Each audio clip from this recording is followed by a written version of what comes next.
Hey guys, it's Smitty with Boron Extrication, and I want to thank you guys for signing up for Vehicle Extrication from inside the auto industry. Hopefully everyone's going to have a great 4th of July, and what better way to dive into some new vehicle technology. So this program's something I put together. It's been a work in progress for about 6 years now. And it's something I change pretty much every time I teach it. I tweak something, I find something I want to change. And it's really grown into a great program that kind of encompasses all the new vehicle technology. Now, there could be some things you may not see, but if you see something you got a question on, ask a question in the forum. If there's something you don't see, post that question in the forum so we can all learn.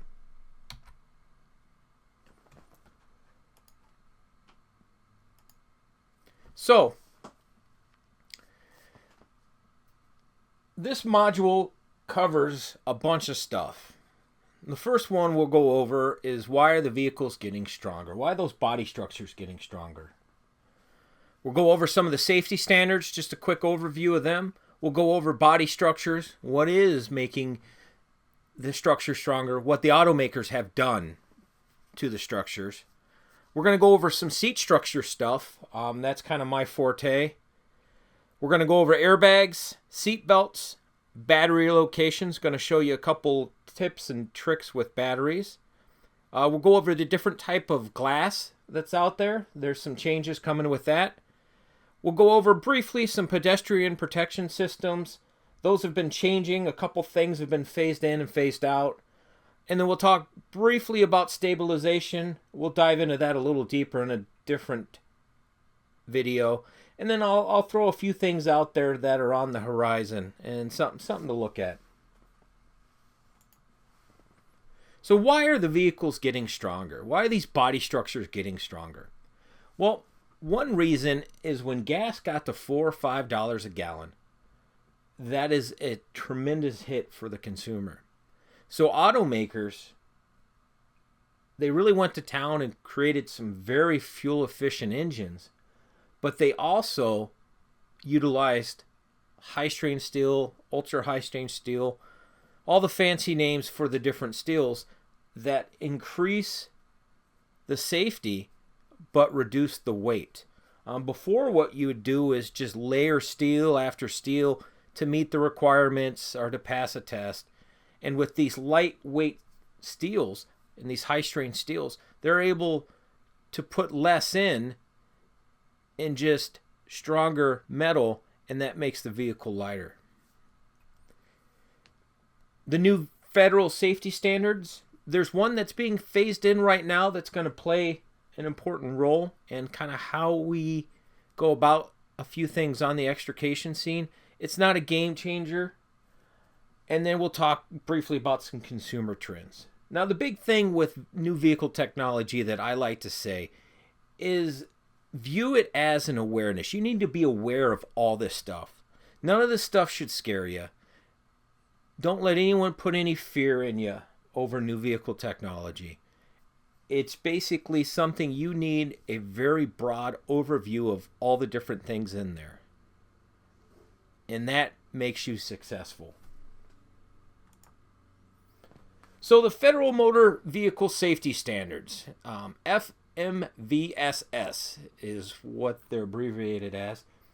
And the two ones that impacted the body structures are the 214 and the 216, the side impact and the roof crush. What this did is it increased the strength of the B-pillar for the side impact, and it increased the roof rails, A-pillars, on the roof crush resistance. The one that's being phased in now is the occupant ejection mitigation. And that's where they're trying to keep passengers in the vehicle, and especially unrestrained occupants in the vehicle. That's what their main goal is. And they accomplish that by use of airbags and laminated glass. Now, why rollover is such a big thing, the occupant ejection mitigation, is fatalities. there's 9.1 million passenger cars, SUV, crashes, pickup truck, van in 2010. And only 2.1% of those involved a rollover. But rollovers accounted for nearly 35% of all the deaths. So if you look at that, in 2010 alone, more than 7,600 people died in rollover crashes. And the majority of them, 69%, were not wearing their seatbelts. And this fact I found on safercar.gov. So I'm not throwing statistics at you, but it kind of shows where it's a low frequency, high risk, as some of the stuff we talk about in the fire service. So rollovers aren't that many of the crashes we go to, but they account for the majority of the deaths. So look at it that way, and you can see why the automakers are trying to keep the occupants inside of the vehicle. So the side impact test, here's kind of a comic book sketch of what it does. Basically, it's an angled impact straight into the driver's compartment, and it's meant to see how much intrusion the vehicle gets from the driver's compartment. The roof crush standard basically applies a weight to the vehicle. This test applies, I think it's 2.5 times the vehicle weight, and then it measures how much the roof rail, A-pillar, and that type of body structure failed. The next one is the new one, the occupant ejection mitigation test. And basically, that's a test. They use a kind of a mannequin skull, and they simulate it going through certain parts of the window, and then they measure how many times it would keep that head in. As the car rolled over, the head would continually hit it, and then they measure if the occupant would have stayed in the vehicle and that type of stuff. And the automakers are using laminated side glass, and they're using airbags to help meet this standard. And we'll discuss that a little bit later. So some quick numbers here. On average, 2012, 92 people were killed on the roadway in the U.S. each day. Deaths from motor vehicles in 2012, 33,561. Deaths from fire in 2011, that's the only one I could find, just over 3,000. So where are our customers? Where are the people we provide service to dying? Where are they getting injured the most? They're getting injured in these car crashes. And a good friend of mine, Isaac Frazier from Tactical Advantage Training, if you don't follow him on Facebook, you don't read his stuff on fire engineering, you're missing out. Isaac's probably one of the elite extrication guys out there, but he always brings this question up, and I've kind of stole it from him, and I use it. I told him I stole it from him. But anytime I teach a class, I always ask, who in the room has been in a working structure fire in the last month? Usually just a few people will raise their hand. You ask that same question, but switch it and say, how many of you have responded to a motor vehicle accident? And I'm not saying a working extrication, just an accident. And an overwhelming majority will raise their hand. So we're going to those more often than we go to fires. And I'm not discounting fire training. I don't get to train enough on fire. That's why I train as often as I can. But extrication, we need to make sure we train on that and keep up with everything that's changing, because these are more frequent than the fires we're going on to. So the body structures. This is the new Colorado that Chevy introduced, and it's packed full of ultra high strength steel. Now don't let these steels scare you. Don't think they're uncuttable. Most of the manufacturers out there, the big players, have cutters out there that'll slice through basically anything on the road. Now, some departments may not have the latest and greatest cutters, but you work with what you have. And if a cut doesn't work, you try it in a different spot or you try a different technique. But what we're going to go through here is we're going to kind of talk about the areas where they've put the stronger steel in. And if you look at this picture, all the crayon colored or light blue here, that is press hardened steel. And what press hardened steel here is that steel that they have to heat up. They heat it up to about 1,000 degrees. It's red hot before they can stamp it, because the metal is too strong to stamp. It's too tough. So they heat it up so it's easier for the press to stamp the part out of. But what they also do is they cool it in the press. So you're really changing the structure. I'm not a metallurgist, but it's changes the structure of the steel, makes it a lot stronger. So press hardened steel is something you see almost in all the B pillars. You're going to find that in B pillars whatsoever. It's going to be some of your boron, some of your different exotic steels. Those are the steels that are going to give you that pop. It's going to sound like you're taking something to the point of fracture. You're not shearing it or tearing it. You're basically compressing it and then it pops. And I've got a great video I'll post on the forum that I recorded over in Rescue Days in Germany, where we cut up a 2014 BMW and it made some nice pops. The other stuff on here is basically stronger steel, and then it kind of weakens its way down. Now, some of the body structures we'll look at have very strong steel in the bottom of the A pillar. And why that's important is if you're doing a dash lift, you're getting the spreaders in there. Always keep that guy, and I'll talk about this in the tips and technique video, but always keep a guy with the cutters in hand. Because the moment you start to open those spreaders, if you don't get a little bit of movement, then you haven't nibbled away inside of this wheel well enough. And these new cars, this is a very strong area of the vehicle.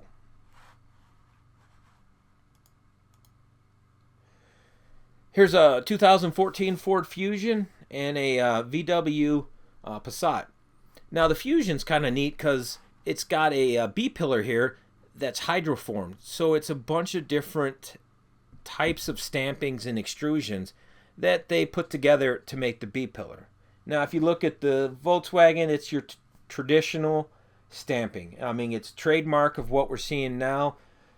We're not seeing very thick at the top, but we're seeing it really flare out at the bottom.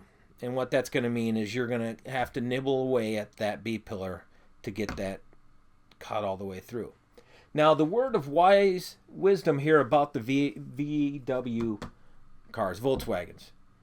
Audi is basically the parent company, or Porsche, but a lot of the technology they put in the Audis gets filtered down into Volkswagens. And I learned this at a recycling yard. LKQ, a great resource. If you have one in your city, they're really good to work with to get your newer cars to cut up. But the guys were telling me that the Volkswagens and the Audis are their toughest cars to cut up. And those are the guys that will know, because they're cutting up more cars than anyone else out there. They're doing it to recycle the parts, but they're still cutting cars up. And they get to do it with the K12 because they don't have a passenger inside, an occupant inside there. But just a little fact there on Volkswagens. The Volvo's always been well ahead of the game. And if you kind of look at this vehicle structure here, I mean, there's a ton of red, which is ultra high strength steel. That's going to be your press hardened, that type of stuff. Some of the automakers put different coloring systems. They call it different things, but when you see ultra high strength steel or press hardened steel, that's going to be some of the strongest stuff. If you look at the Acura here, you can see the strongest steel basically almost runs the entire driver compartment. And it goes back to that side impact. That's where they want the most protection. So we're going to see strong rockers, strong B pillars, and they really want a strong A pillar here. There's some tests they do, some offset testing. Well, they'll crash here, and sometimes you see the wheel move back, and it's just another one of those things they put as a advertising thing. Our car got the 5 stars, or the insurance rating, because safety sells. People don't want to die. So the automakers go to great length to try to make cars as safe as possible.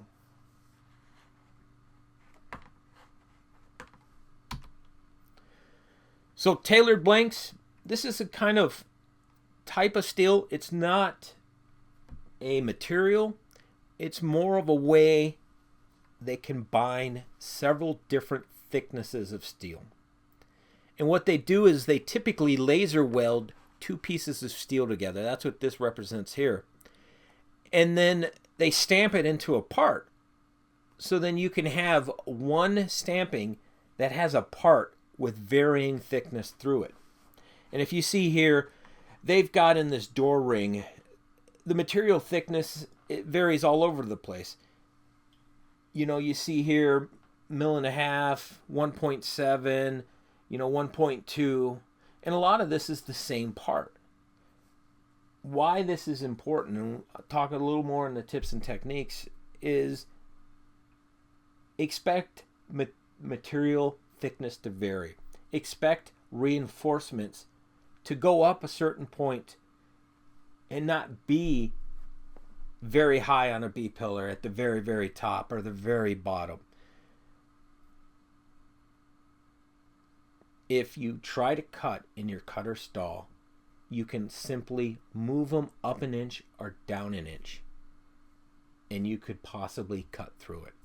So that's the little nugget I tell everyone. If you've got older tools, something that's maybe 5-6 years or older, you may not be able to slice through everything like it's butter. But using that tip, you should be to get through most of everything. The new F-150, they come up with an aluminum body structure, and the big reason they did it is to reduce weight. We talked about it earlier. You reduce weight, you improve fuel economy. And truck drivers, guys who drive pickup trucks, most of us really don't care about the fuel economy because we like driving trucks. They're just very versatile to us.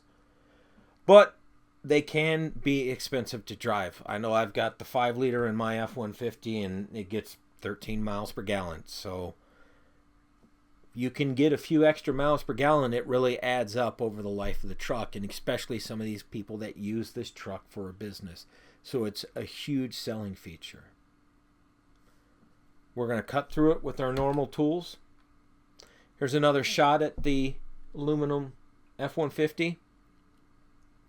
The big difference is kind of how they're putting the aluminum together. If you ever look at a bicycle, how an aluminum bicycle frame is welded, it looks like that nice roll of dimes. And that's because a skilled welder welded that. And welding aluminum is an art, and that is truly a skilled trade. So it's been very difficult to get a robot to weld like a human. There are things that humans just are so good at doing, and welding aluminum is just one of them. So they've gone to using bolts and rivets. If you look at this picture here, you can see where this fender reinforcement is bolted to the A-pillar. You can see the rivets, the B-pillar reinforcements riveted in here. So different parts of the aluminum are riveted or bolted together. And you'll see this on some of the Mercedes, some of the Audis. They may have a special fastener that they patented that they're using, but it's a different way of putting some of the parts together. Now, I know the body shops are thrilled about this, because typically when they would fix a B-pillar that was involved in a crash, they just section it out and then weld it in. But now they can just drill rivets out and possibly not have to do all that cutting and grinding and welding. So just because it's aluminum, expect there's going to be some reinforcements in there, some thicker steel. So this is the roof rail that runs along it. You can see how it's a lot thicker, the reinforcement in there. A-pillars, you're going to find any vehicle that has a two-door convertible model is going to have a B-pillar, or excuse me, an A-pillar with a reinforced boron tube. And that's what this is right here. This is a picture I took over in Germany. If you ever get a chance, put it on your bucket list if you're an extrication junkie like I am. Rescue days over in Germany. No other place will you go and get to cut up a brand new Mercedes or Audi. And this is a Mercedes. I do believe it's the fancy sports model one. And they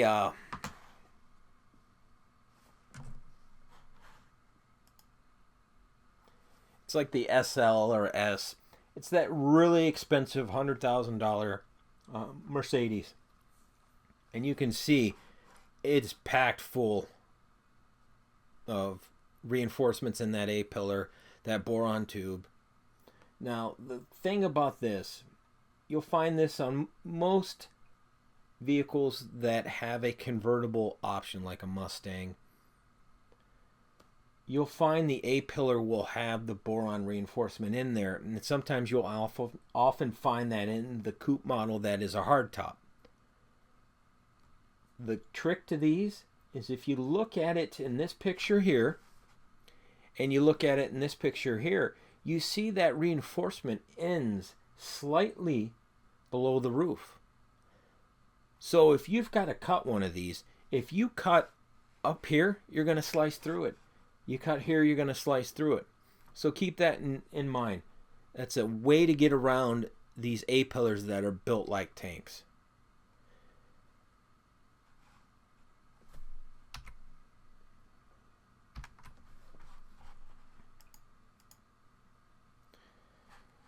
You can also find in some of the A-pillars that reinforcement's going to run all the way down to the rocker.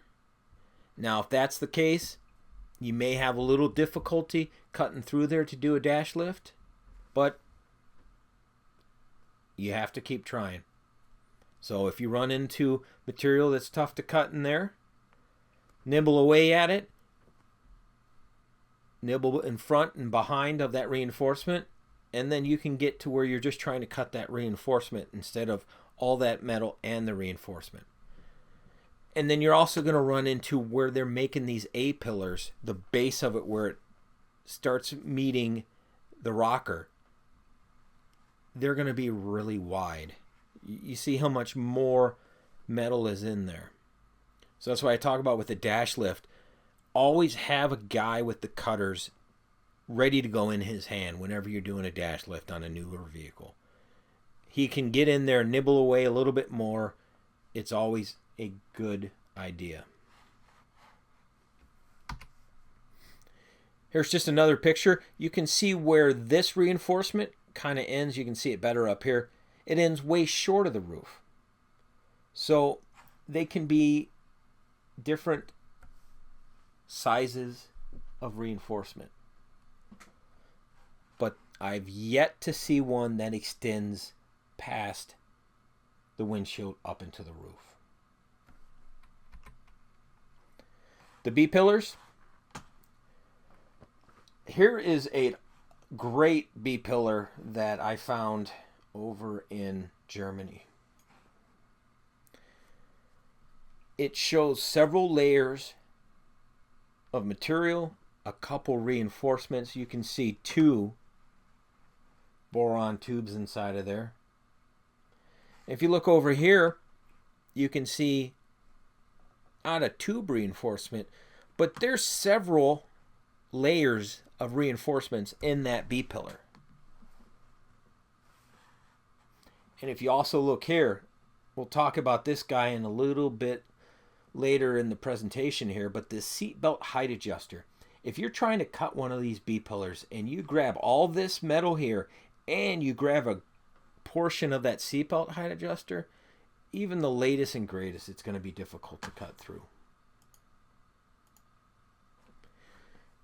We talked about some tailored blanking earlier. Just another example where it's very common is in the B-pillar.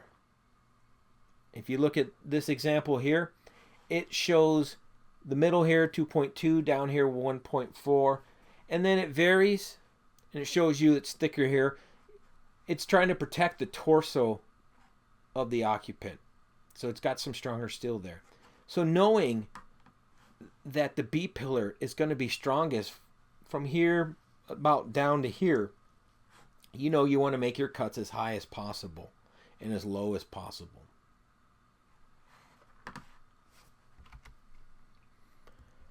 Here's a couple different B-pillars here. I showed you a couple pictures of that Ford Focus. This is a full-size mock-up that they had at a engineering show that shows the different reinforcements that make up this B-pillar. It's just something different, but if you see they've got a couple hydroform tubes in there, you're just going to go cut it like you'd normally cut it. Now this guy over here, Larry Anderson from Hearst, had this in his van when I was up in Illinois at Mike Huffman. He does a crunch time extrication every fall, and pulled this guy out that he actually cut up from a Buick LaCrosse of 2014 right next door to my city here in Michigan, in Milford, at the GM Proving Grounds. And if you look at how many layers of steel there is, I mean, look at the varying thicknesses. And then if you look here, that is one heck of a reinforcement. And you can tell how it sheared it, that it was compressed to the point at which it shattered. Now, this was cut with the Hearst Hydraulics cutter. Now, I think it was their strongest one, but just to show you that the tools out there can cut it. That BMW that I talked about that I got a chance to help cut up over in Germany, we used Weber Rescue, which is Genesis here in the U.S. We used their battery-powered cutters, and it sliced right through it. Now, it worked. It had to build up some pressure, but it got through it. So the big thing with B-pillars is varying thickness and know kind of how they're put together. Here's another picture of a couple different B-pillars. This was at FDIC at the Hearst booth. And I always take pictures wherever I can to grab stuff. But if you look, this Ford Edge has quite a few reinforcements in it. And one thing that I've seen they've done in a couple different cars is they cut off the B-pillar, keep it, and then they make this little setup here where they show you the different thicknesses in there, which is kind of cool. Bonding, they use glues and adhesives to put skins, sheet metal onto doors, quarter panels, that type of stuff. Where this will run into problems is this is why we possibly can skin a door. Nothing is holding it on, but sometimes some glue. And what they also do is they hem metal over. They basically take the outer skin and they fold it over the inner structure here, and it's called a hem flange. And sometimes, not all the time, sometimes they actually put adhesive in there. So if you look down here, they just bend it over. Sometimes there's adhesive in there, and it's basically just holding that metal in there. And that's why you can have a door that's going great, and you just push that metal the wrong way, and then this pops out, and then you're going to skin it, and you're off to the races the wrong way. Something that is really interesting that's coming about is the use of carbon fiber in vehicles. In the BMW 7 Series, I think it's 2016, it uses carbon fiber in different parts of the vehicle. You can kind of see it here. It's in the roof structure here, and you can see it's the reinforcement inside of that roof rail. Once again, they're doing it because it's lighter. They're doing it because it's stronger. It's not going to impact our cuttings. You're going to be able to cut through it with the cutters. A lot of times you're not even going to know it's carbon fiber because it's going to be wrapped around sheet metal, and you're going to cut through that sheet metal and you won't know till after the fact. Here's just another look at the carbon reinforcement and the different stuff they're doing on that roof rail. Seat structures. If you've done any trunk tunneling or any part of extrication where you've got to play with seats in the junkyard, you're probably familiar of seeing a back frame in the front seat here that's just a tube. Nowadays, the seat structures are extremely strong. They share a great portion of protecting the occupants. The seats are designed to fail as a system and absorb the load from the seat into the vehicle structure, but the seat absorbs a ton of the forces. And the reason it's a seat structure, a seat system, is because there's no one strong part. Each part is designed and engineered to complement the other. Because if you had a very strong part, then the other parts would fail quicker. I had a mounting foot, the part that, if you look at the adjuster here, the adjuster is the bottom part of the seat track here, where that mounts to the floor. Sometimes there's a foot that comes off. And I made a foot that was way too strong. And when we did our simulation on it on the computer, I had to go back and weaken it up. I had to make it out of thinner material. I took some of the reinforcements, the bends out of it, took some of the beads out of it because it was too strong and it was just collapsing the rest of the seat. So if you look at the seat being a system, what you're going to run into if you ever have to start playing around with cutting through a seat, they're not going to be what you've found in the junkyard. And they've really evolved over the last 10, 15 years. So if you look at this seat here, this is pretty much the seat structure you're going to see in a front row seat. And the rear seats are starting to get very similar. You've got seat track, cushion frame, back frame. A couple different looks at it here. Sometimes you'll have an adjuster that has this handle here that basically just lifts the seat up and down. Front seats, even rear seats, sometimes can have adjusters. Basically, an adjuster is the bar here you pull when it's manual, or it's got motors and you use the switch either on your door or on your instrument panel or on the console. And the adjuster moves the seat up, down, forward, and back. The recliner. The recliner is kind of a very interesting part of the seat. Each seat manufacturer's designed these. They're all proprietary, but they are built out of very strong material. I mean, they have to support a tremendous amount of load between the cushion pan and the back frame that the occupant applies to it. So sometimes these plates that are welded to the back frame can be 3 mils thicker and very strong steel. So do not try to cut through the recliners on these newer cars. It's just very, very difficult. And with the forces it takes to cut it, you don't want to be doing anything like that near your patient. So just keep that in mind. They make seats out of lightweight materials. Here's a Corvette seat, I do believe it is. that they made out of magnesium. The back frame's actually out of magnesium. And you see this a lot in the high-end sports cars or some of the high-end sedans. You see magnesium and other lightweight materials. The rear seat structures, these are interesting because they're stronger than you're used to finding in the junkyard.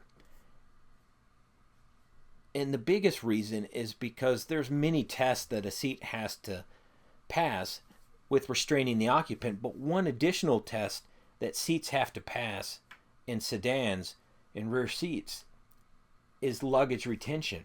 So they put a certain amount of weight in the back, and it simulates a test coming forward, and it has to protect the occupant. There's only so much deflection that seat can have. So the strong parts of the seat are typically going to be where it mounts to the rest of the body structure. So these strikers is this thick wire that's coming out, and then the latch. Sometimes they'll be flipped and you'll have the latch up here and the striker on the seat. Doesn't matter which way it is. The key here is a lot of these vehicles in the trunk have releases, cable releases.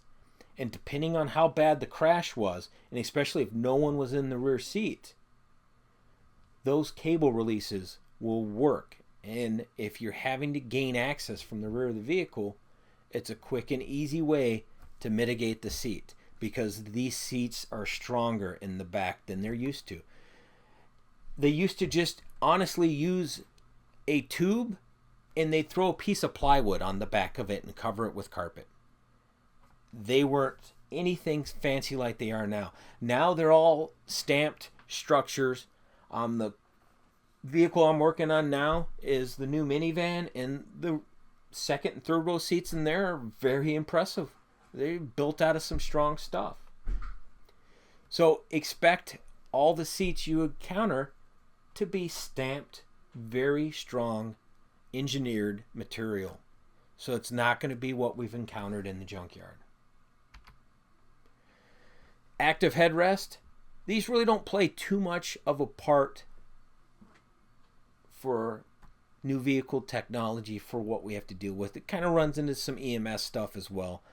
But just so you're familiar what's out there, because it's important to understand it.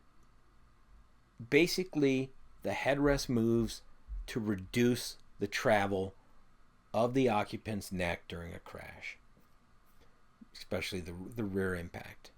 So there's a couple different ways manufacturers have done this. They sometimes put a system like this in that uses the passenger's weight as he's slunching in the seat to push that headrest forward. Here's just another example of that, just a different manufacturer. You can see it pushes back, pushes rearward on the seat, and the headrest moves forward. Basic, simple. Another active headrest is they put some type of spring mechanism in there, and it's hooked into the SRS system, the supplemental restraint system, and it fires off in a crash. And it basically just releases a spring or engages a spring. Most of them can just be reset by collapsing it back. But it is part of the SRS system. So if you were to take this headrest apart, you would find a wire going through there that has a yellow connector. And anytime you see that yellow connector, you know it is a SRS, a supplemental restraint system component. I should have a video up hopefully this weekend. I got to build a small fixture to hold it.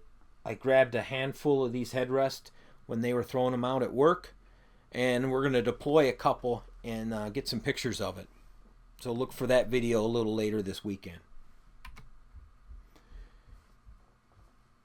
This is kind of EMS. Throwing it in there because I'm going to have an EMS presentation as part of this class. But paying attention to what you see in the vehicle. Not every vehicle has an active headrest or whiplash protection, but depending on how the headrest is positioned could tell you what possible injuries your occupant could have. Airbags, it's the beauty that everyone loves. Over in Germany, the classroom portion of rescue days, they kind of had this same setup here. I've switched it around for a couple things. But airbags, alertness, what do you see? That's the biggest thing. Don't let airbags scare you. They're in all the vehicles, they're everywhere. But are they in the areas where I want to make a cut or I'm going to push on metal? That's what I need to know. And I need to make sure my entire team knows where the airbags are and where the airbag cylinders are, especially if they have not been deployed. And we do that by inspecting the passenger compartment. We peel away that trim. We peel and peek. We basically do a quick assessment of the inside of the vehicle underneath the trim. Sometimes when you're popping off the A-pillar trim or the B-pillar trim, if it's got a grab handle or a seatbelt height adjuster, you're not going to be able to pop that trim piece completely off. So you're going to have to peel it and peek. Rescue personnel to be advised. And that's what I was saying. Just let everyone know. If you've got an airbag cylinder right here, you find it, say, at the top of the B-pillar, let everyone know. And then don't assume that that stored gas inflator is going to be in the same location on the driver's side that it is on the passenger side. Always peel away the trim on each side if you're making cuts on both sides. Battery management. Simple as securing the ignition, getting that key out of there, and then securing the 12 volt. Simple as that. Excess removal of interior trim. Make sure that's done. Once that's done, talk about it with your personnel, show them what you find. And then when you find those gas inflators, I don't care if every airbag in the car has been deployed and you are 100% confident that there's nothing in that inflator, don't cut it. Never cut one of these stored gas inflators. There may be some people out there that advise differently, but I'm telling you, do not cut them at all. That is a very dangerous thing. You can look on YouTube and find out what happens when you cut them, and it's catastrophic. 30-60-90 rule. When you're around non-deployed airbags, and believe it or not, airbags don't always deploy. There's so many different things that can cause an airbag not to deploy. Those seats have occupant sensors in them now, especially the front seats. So if you've ever been driving your car and then it says airbag on, you put a backpack in your front seat, in the passenger seat, and then it says airbag off. Because it's weighing that backpack, and I think it's 108 pounds is what the basic weight range it's looking for to deploy the airbag. And it knows it's under it, so it turns the airbag off. Now, if you're leaning up against the door, you can throw off that assessment.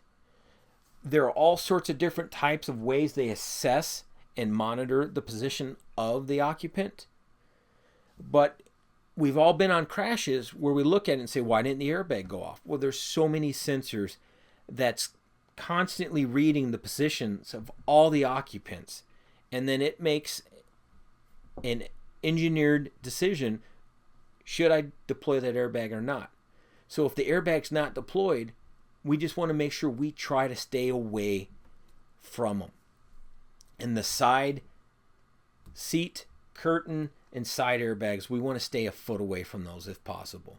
And it's not saying we're not going to put our head in, we're not going to put our arm in. We're just going to be aware and we're going to try to stay away. Driver airbags, there's a great chance most of those are always going to be deployed, but try to stay 2 feet away from those. And then the passenger front airbag. This is the one that scares me of all of them just because it's the largest bag and it's one of the more violent ones. If it's not deployed and you're working on an occupant in that front passenger seat, stay away from the dash. Don't put your arm in there. Don't put your head in there. Do everything possible to stay away from it. airbag locations, basically they're everywhere. You're going to find them from the front to the back. They're in the steering wheels and the dash. We know that. They're in the seats. You can also find them in the inboard and outboard seats. You can find them in the cushion sometimes. Rear seats got them now. You find them in the roof, the side curtain airbags, knee bolsters. There's even some that have them in the doors. Seat belts now, and there's a Mustang that's got it, that's part of the glove box. So the front driver airbag, been around forever. Been there since I started driving, or shortly before I started driving. The front passenger, this is the one that is very, very large. I always pass one of these around that's been deployed in my classroom, and then I pass around the size of a cylinder that's in a seat, on the seat back frame, and show everyone the different of the sizes. I mean, these are very large. So this is that airbag that scares me, that I'll just make sure if it's not deployed, I'm going to keep clear of it. They're in the seats. Sometimes they work with the curtain airbag. Sometimes they contain and cover the torso and the head. Sometimes it's just a torso bag. And then sometimes, like with Mercedes, you're going to see 2 airbags in the seat. If you look here, I mean, this thing's got them all. I mean, you've got 2 in the seat, you got your knee, you got your steering wheel, and then you got your curtain airbag. In the seats, almost every seat is going to have it on the outboard side, but GM has introduced on the Acadia, Traverse, and Buick Enclave this center airbag, and I think it's going to be on the new Tahoes that's coming out, and Escalades and GMC Yukons. But on the driver's seat, there's going to be an inboard airbag that's deployed to keep the passenger and the driver from bumping into each other. And then the cushion often will not have an airbag in it, but sometimes they put an airbag in the cushion to keep the occupant from anti-submarine. And typically, if this is done, they did this because they're failing some tests and they couldn't change the structure of the seat to fix the problem. So they added an airbag to do it. Rear seat airbags, you can see them in the seat bolsters here. And then sometimes you can actually see them deployed out of the trim itself. But rear seat airbags, they're trying to protect that torso. Just another shot here. This is that bolster airbag. You can see here, that yellow connector lets you know it's an airbag. You can see the airbag cylinders in here. If you look at the schematic here, it shows the airbag cylinder and the bag wrapped here. See, it's pre-cut there, and then the trim goes over it, and it basically deploys out. Knee airbags, they've been around a lot. They're going to keep putting them in more and more cars. Like anything else, stuff starts in high-end vehicles and filters its way down into the more mainstream vehicles. So knee airbags are one of those things. I think knee airbags are standard equipment now on the new Camrys. So just another example of technology that filters its way down. Multiple stored gas inflators. Now this is where we get into talking a little bit about that that occupant ejection mitigation standard that they're working on. So one of the ways they do it is they cover any window that has an occupant next to it with an airbag and laminated glass. So if you look at this picture, you can see they're covering the first row, second row, and third row occupants. But what's interesting here is it's actually 2 separate airbag systems. You can see this system here covers the front row and the second row, while this system only covers the third row.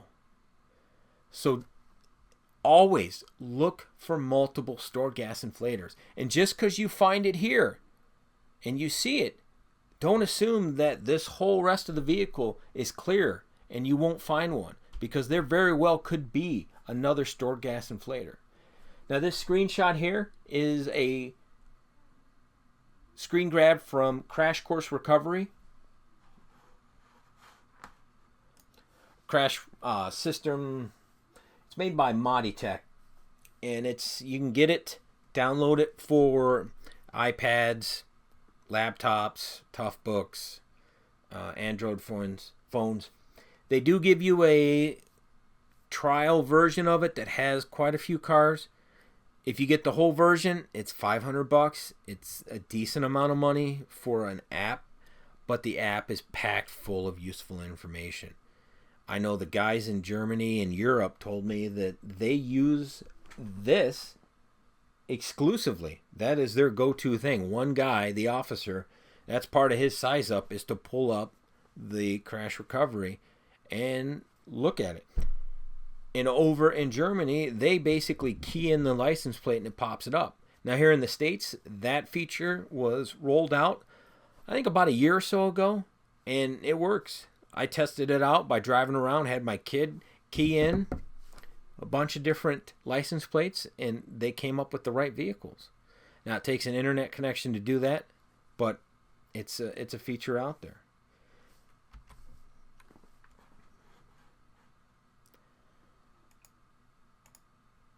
So here's another vehicle we look at, and if you look at it, it's got separate airbag systems.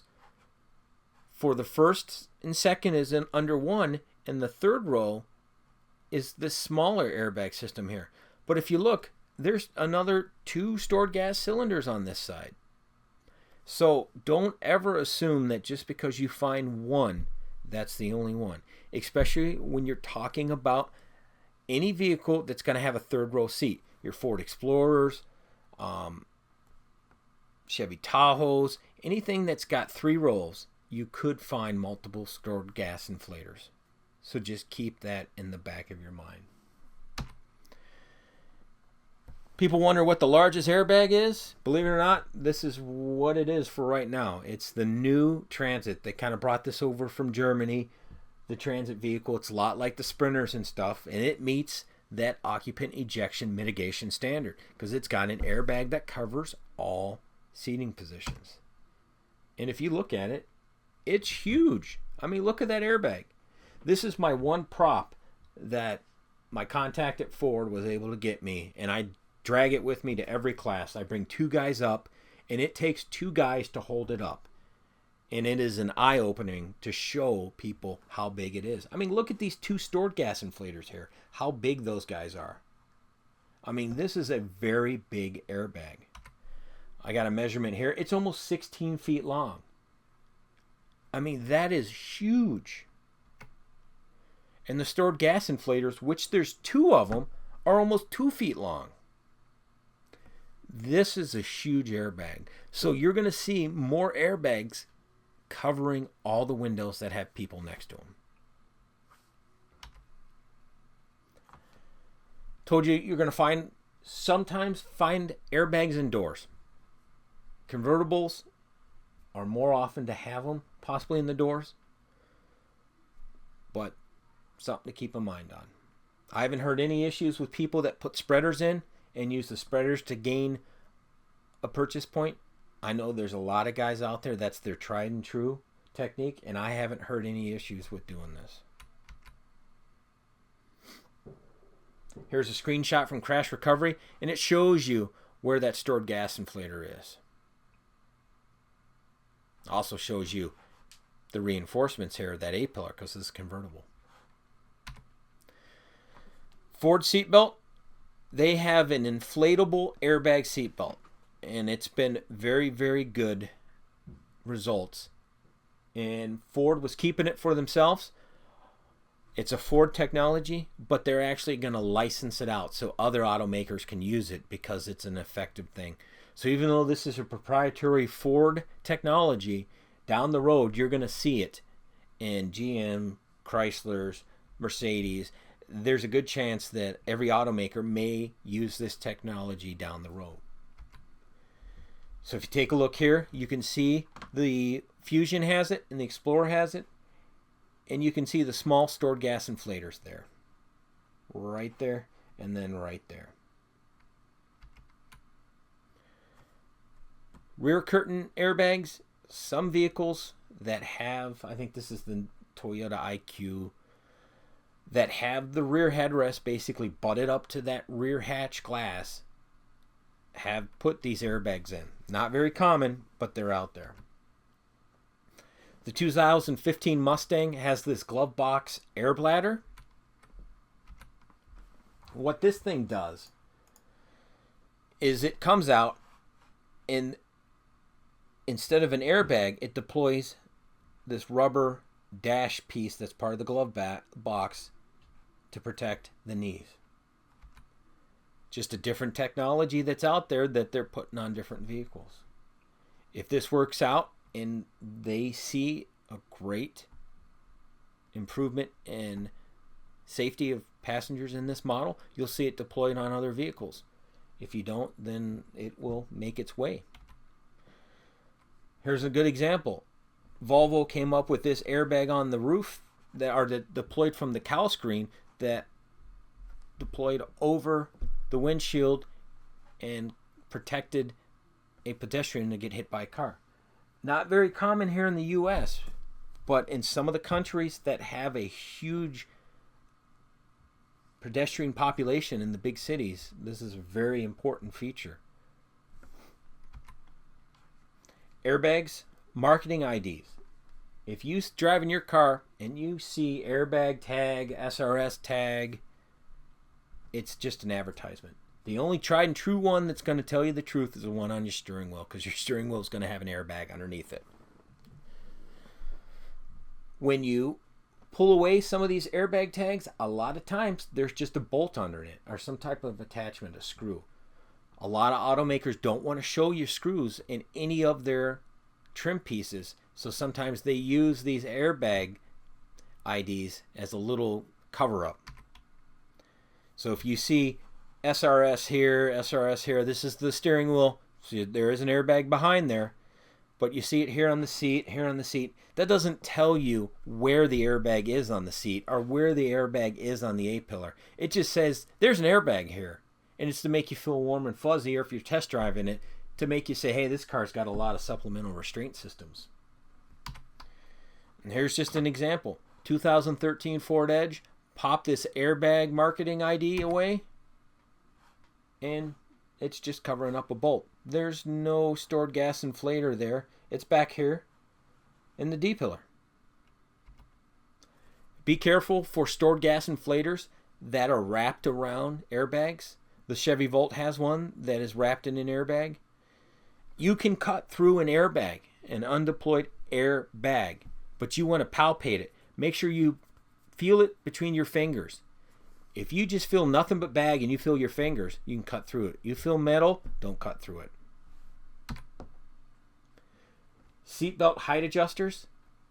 This bad boy I talked about under the B-pillars. Your typical seat track's about a mil, 1.6, 1.5 mils thick. This guy can be 3 mils or thicker. And then you start adding all the layers. You grab this with your latest and greatest cutters, it's not going to cut through it.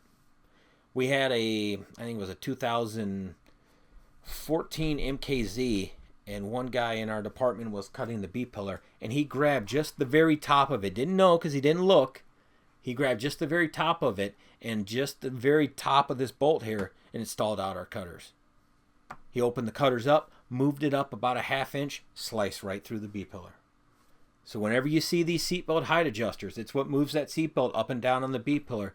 Make sure you cut above it. Seatbelt pretensioners, basically tighten up the seatbelt, take the slack out. Find them in two places. They're either going to be on the inboard part of the front seat, this will be by the console, or you're going to find it at the base of the B-pillar. Another part of the SRS system, you see it with the yellow attachment, the yellow connector. Nothing to be too worried about, but it is a charge in this cylinder. And basically it just pulls that seat bolt, takes the slack out just a few inches. You can see deployed here and then one that's not deployed. Battery locations. Battery locations can be anywhere. If you take a look at some of these screenshots here, they're all over the place. In the trunk here, in the trunk here, in the quarter panel here in the trunk, underneath the occupant's seat, the front seat. If you pop the hood and you want to secure the battery, sometimes the battery's going to be hidden. If you see a jump point, this little guy here where you can attach jumper cables, it's telling you that the battery is not easily accessible. In this case, the battery's just covered up, and you can see it right here. But as we look at some other examples here, when you see a jump terminal like this, a ground terminal like that, or any red marking that when you pop off has a place to attach jumper cables, that tells you the battery is not easily accessible. That doesn't mean the battery's not in the engine compartment. It doesn't mean the battery is in the trunk. It just means it's not easily accessible. So they put this jump terminal on there to make it easy to jump the car. Here's an example. You look at the Audi Q5. The battery's in the trunk. You pop the hood and you have this jump terminal right here.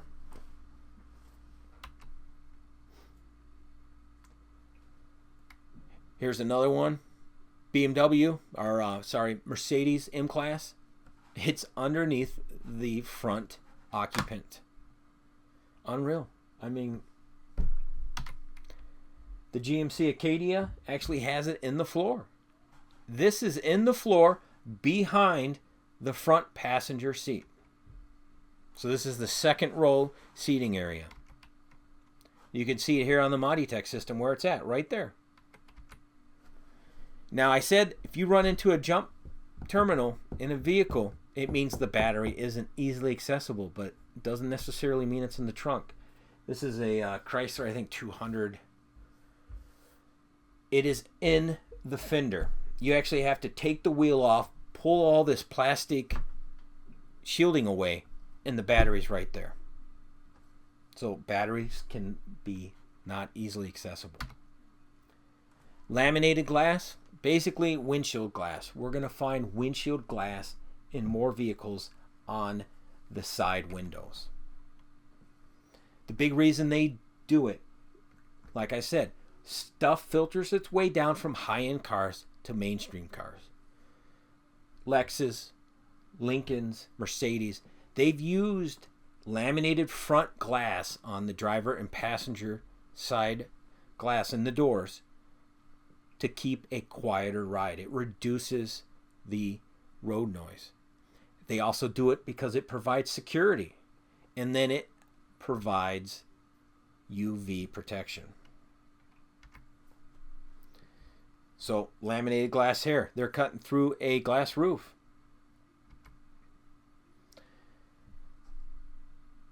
Here's a glass roof that's tempered glass, but if you look at the rear window, laminated glass. You look at the side rear window here, laminated glass.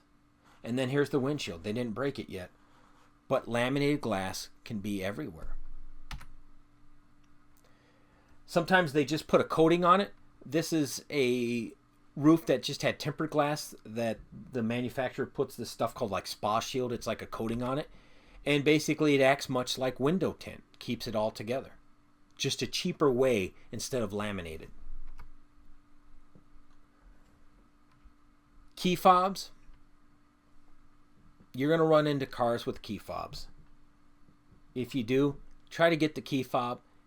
If you can't find the key fob, you can't find the key fob. Go about your business. Hit the start-stop button. Shut the vehicle down. The vehicle's still going to recognize the keys in there. Get that 12-volt secured. If you can't get the 12-volt secured, then you're just going to have to let everyone know what the situation is. We're not going to stop doing our job if we can't secure the power or we can't find the key fob. I had one of these key fobs in a car I was driving, and I left the key fob. I couldn't find it, actually, for the whole term of my lease. And I used the keypad to get into the car every day. So these car keys, the driver may not have them. They may not be easily accessible. They may be in his pocket, and you may not be to get them out. push button transmissions, these are out there. They're fly by wire. You're going to want to make sure you put it in park before you hit that start stop button, and especially before you secure the power. Pedestrian protection systems. There was one that was an airbag.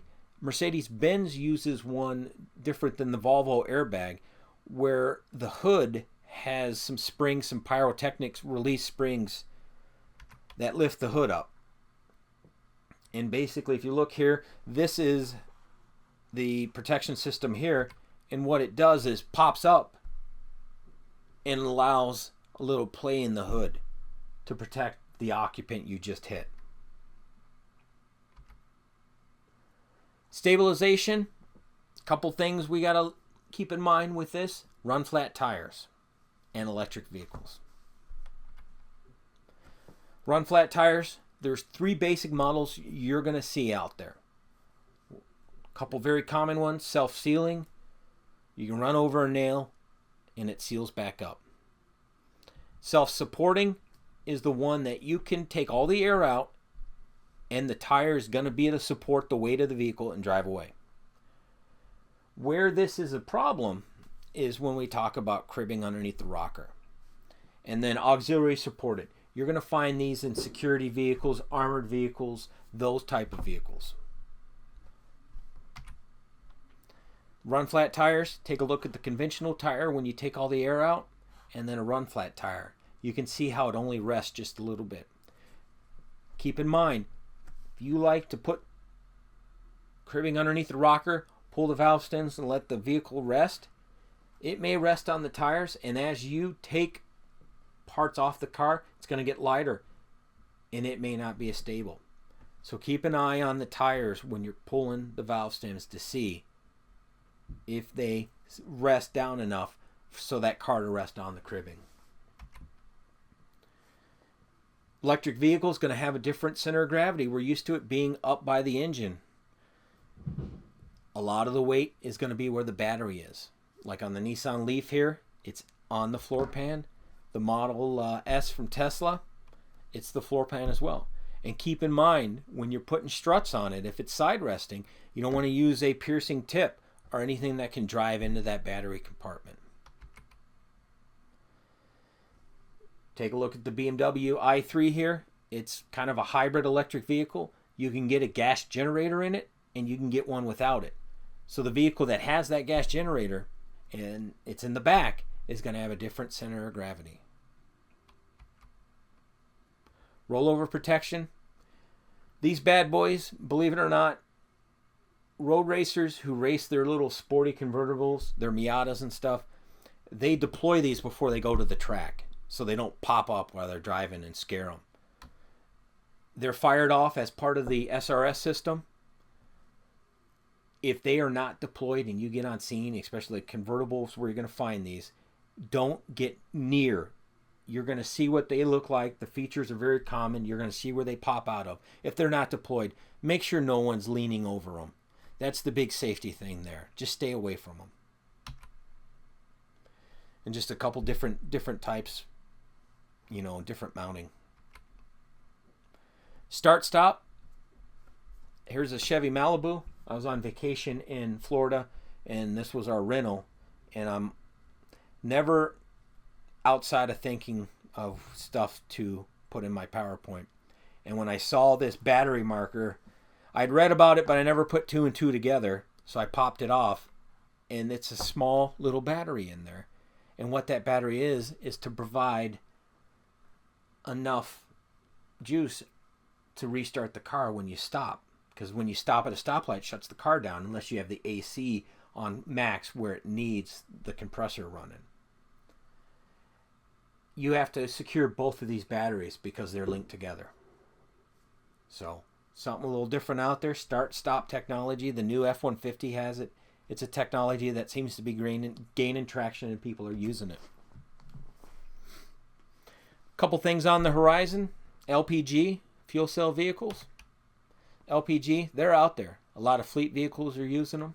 You're going to find them out there. Natural gas.